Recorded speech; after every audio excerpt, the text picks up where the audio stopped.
Ota uchun eng katta baxt farzandlarini saodatli ekanligini ko'rishlik. Bu narsa uchun har qaysi ota har qancha mehnatga tayyor bo'ladi. Bu narsani ko'pchilik farzandlar bilmaydi. Bolasini foydasini, bolasini manfaatini ko'zlab gapirgan otaning gapini malol oladi. Dadam qarib injiq qoldi. Onam qarib injiq qoldi.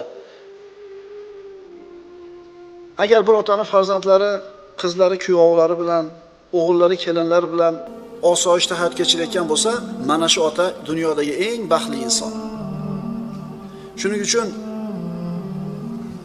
farzandni tarbiyasini chiroyli qilgan ota-onaga Alloh taolo oxiratdan avval dunyoda o'zida ham mukofot berib qo'yadi.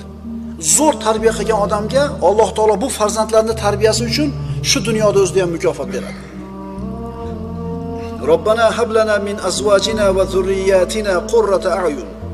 Parvardigor, o'zing bizlarga jufti halollarimizdan va zurriyotlarimizdan shod va hurramlikni ato etgin.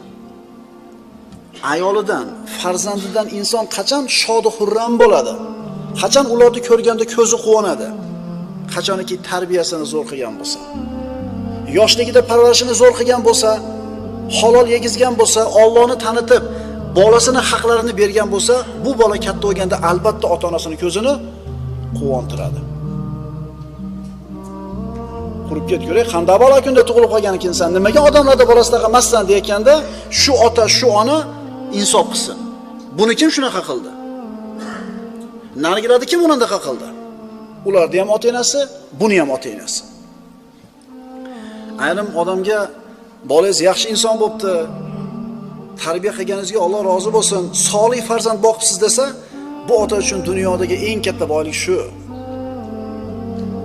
Odam-podam bo'lmabdi bolangiz.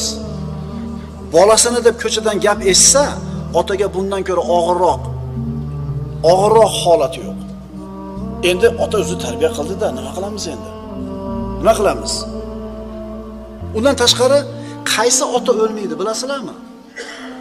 Bir otaki uni farzandi shu ota xohlagandek odam bo'ldi. Ota bolasini qanaqa bo'lishini xohlaydi. Bola shunaqa bo'lib yetishdi. Mana shu ota o'lmas ekan. Shunaqa otalar bo'lar ekan, tirik bo'lib turib o'lar ekan. Chunki boqqan farzandi ota xohlagandek emas. Bunday otaning farzandi boyaga solih farzandning otasi qabriga kirgan chog'ida ham savobli amallari to'xtamaydi. Bu ota o'zi gunoh qilishdan, savob qilishdan to'xtadi, ammo farzandini qilgan savobli amallaridan otaga ulush borib turadi. Shuning uchun farzandlarini tarbiyasini zo'r qilgan ota o'lganda ham savob amallari tirik bo'ladi.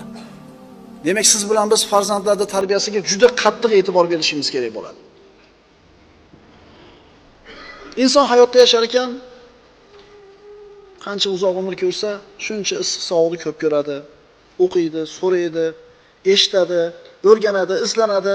Umrining oxiriga borganda katta ilmga va katta tajribaga ega bo'lib qoladi. Agar mana shunaqa tajribasi katta bo'lgan odamga, yoshi falon yoshga borgan, nimani orzu qilardingiz desa, yoshligim qaytib kelsa, mana shu o'qigan, eshitgan, to'plagan tajribam bilan zo'r hayot kechirgan bo'lardim deydi. Endi qarang, siz bilan bizga o'xshagan umrini avvalida, umrini boshida turgan yosh yigit, yonida 50 yil, 60 yil, 70 yil yashagan bir hayotiy tajribasi katta bo'lgan bir odam bor.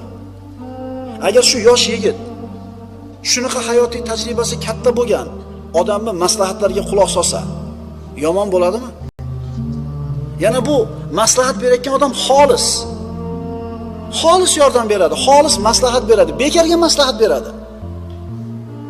Buni misoli shuki, bir inson safarga chiqmoqchi, bir yosh yigit, bir yigit hayoti safarga o'xshaydi.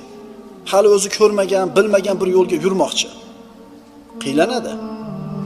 Agar yolg'iz ketsa. Agar mana shu yo'lni bosib o'tgan bir yoshi kattaroq, shu yo'ldan bir necha marta yurgan tajribasi bor odam bo'lsa, haligi odam aytib turadi. Mana yerda burilish bor, sekinroq yur. Mard chuqur, ehtiyot bo'l. Mard do'mlik, unga bunday qil. Mana shu yigit qoqiladimi hayotida? Qoqilmaydi. Shuning uchun uylanish arafasida turgan birodarlarimizga aytamizki, endi uylanadigan odamning nazarida uylansa eng baxtli odam shu bo'ladi.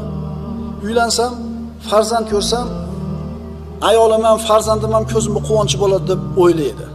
Akalar, hali mehnat qilish kerak. Chunki yerda oldingiz bo'ldi, bog' bo'ldi, daromad tushdi degan emas. Bu yerda olgandan keyin uni parvarish qilish kerak, daraxtga o'chirish kerak, tutash kerak, yil kerak, mehnat qilish kerak, yana daromad olasiz. Uylandinglarlar bo'ldi degan emas. Yaxshi xotin deb tanladim bo'ldi emas. Uni yog'ida ish undan ham ko'ra muhimroq bo'lgan narsa. Ko'p mehnat qilish kerak, ko'p sabr qilish kerak.